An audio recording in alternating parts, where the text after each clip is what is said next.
Hello everyone and welcome back to Milo Farms. Well, we're out working on the RX-1 today, the RX-1 Mountain 2003. It's the limited edition model in the silver color. Today we are going to be trying to look into a overheating issue. We over the weekend took it out, springtime conditions, and starting to have some heating problems. RX-1s were notorious for getting hot because they're such a big motor with so little cooling. And so by the end of 2005, the last of the RX-1s, they ended up adding an extra cooler on the back. So that's what we're going to be doing today. So while we're waiting for the extra cooler to arrive in the mail, we are going to disassemble the unit and get it all ready for the parts to arrive. So coming around here to the back, if you look underneath, right up under here, you have the crossover pipe for the cooling. You can see it comes up right here, goes into the running board right there, or excuse me, from the running board goes into the back end of the machine, the tunnel, crosses over right there, goes over and goes back down the other side. So the first step in getting into here is we need to remove this piece of plastic right here. So, very hard to see back in here, but we've gone ahead and removed the screw that's right up here, and then right down behind here is another screw in a recessed hole. We'll go ahead and remove that as well. Referencing on the outside of the machine where they're at, the first screw sits up about here somewhere. The second screw sits right down here. They're both a 10 millimeter to remove. You got to have a real small little ratchet to reach in there. So go ahead and remove that plastic piece. So we've lifted it off of this side here, kind of tilt it down, and you can see right here it has these pieces that are caught underneath right here. Then around here on the other side, lift it up over, tip it down, and the whole piece comes off right here. You can see it has these captured nuts on the inside to hold it on both sides. Then what we're going to do is we're going to remove these two end caps right here. The top screw and this screw and this screw. The other two screws are just for aesthetics. So we went ahead and removed the top screw and the bottom right and left screw. Then on this tail light cover, we went ahead and removed the screw right here and the screw right here. So then the tail light can remain right in there. This particular one is broken off on the tabs right here and here on the other side. So this tail light went ahead and unplugged it, and we're going to take it off while we're doing this job as well. So now that we got all that business taken off, we are going to go ahead and wait for the parts to arrive in the mail, and then we'll resume. So the heat exchanger arrived in the mail today.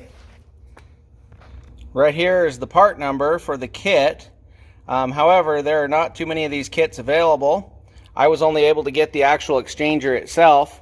The kit retails, according to Yamaha, for around $500. This one I was able to talk the dealer down to about $300 for this thing. So all this is just the exchanger. It's nothing else.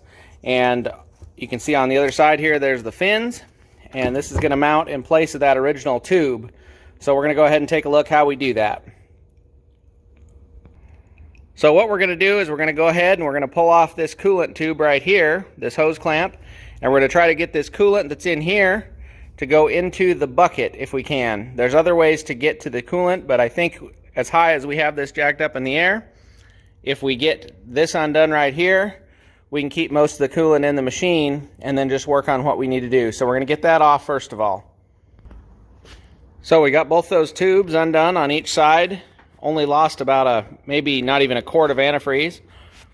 Then we're going to go ahead and we're going to drill out this rivet right here and this rivet right here. And then we're also, per the instructions, going to cut a small channel right here and right below here to be able to get this tube out. And we're going to make sure not to cut into the die cast material behind. So there we go. We got the two holes cleaned out. That's per the instructions, or very close to per the instructions in the instruction manual.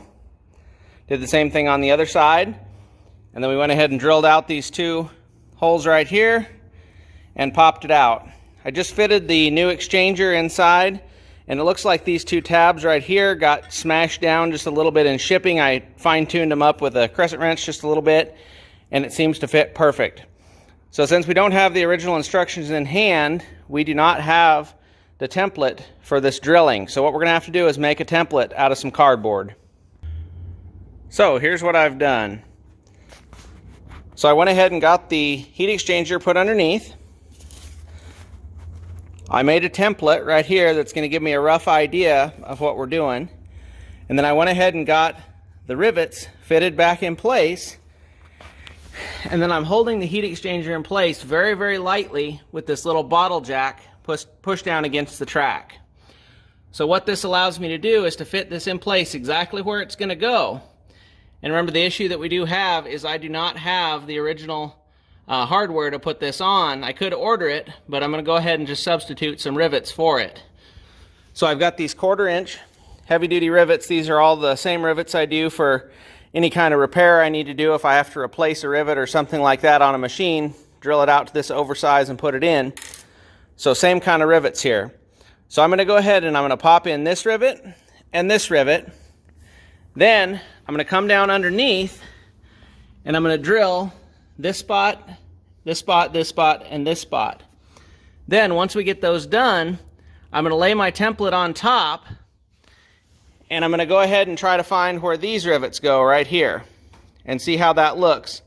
One option that I do have is going ahead and just re-drilling the rivet right next to or close to where the original is and still hit the same spot but not go so deeply that you go into the exchanger. Or I can try to hit the original holes here. Once it's on the machine, nobody's going to know the difference and it'll work just the same. So I popped those two rivets in place. I'm going to go ahead and close up both sides here of the water so we don't spill anything more or risk getting any dirt down inside. Then we'll go ahead and continue. Well, we got all the holes drilled. We ended up getting all of the back 4 perfect. The front 3 are very, very close and lined up enough that we get the rivets in and get them to clamp down. And then these 2 are already clamped down as well. Closed up the cooling loop there. And here's what it looks like underneath. So there it is. That's the OEM kit that retrofits for the overheating problem on the 03 and 04s. It came standard on the 05s as best I can tell. So what we're going to do is we're going to set it back down on the floor, and then we're going to open this bleed screw right here and try to let some air bubbles out if we can. Went ahead and lowered the machine down slightly. Let all the air out of that hole right there for the bleeder until we got just antifreeze out. Then we refilled the reservoir on the front here, and we're going to go ahead and start it. So there it is. We warmed it all up. We've got coolant circulating just like it's supposed to. Topped it off a little bit full, and it will burp its way down to being in good shape once we ride it for the first time. I've got some parts here to replace this broken off tab on the tail light coming in the mail from eBay tomorrow, and as soon as that arrives, we'll put all this cowling back on the back. And the holes that are a little bit scary to go ahead and cut right there doesn't matter at all because they're covered up by the cowling, and cut those pretty much per the instructions. So everything looks good. We'll tidy this up tomorrow once we're all done. And there you go again. There's another take a look at that exchanger in the back there. Looks like it should be good. If you have studs on your track, you're going to end up having issues because they are going to contact eventually. But for this one, this is not one that ever jumps or does anything totally crazy, and doesn't have studs on it or anything like that. It's just a trail machine. So this should work great. This should keep it cool, and something that should have probably had to begin with. So hope everybody enjoyed the video. Remember, you can't finish a project without getting started.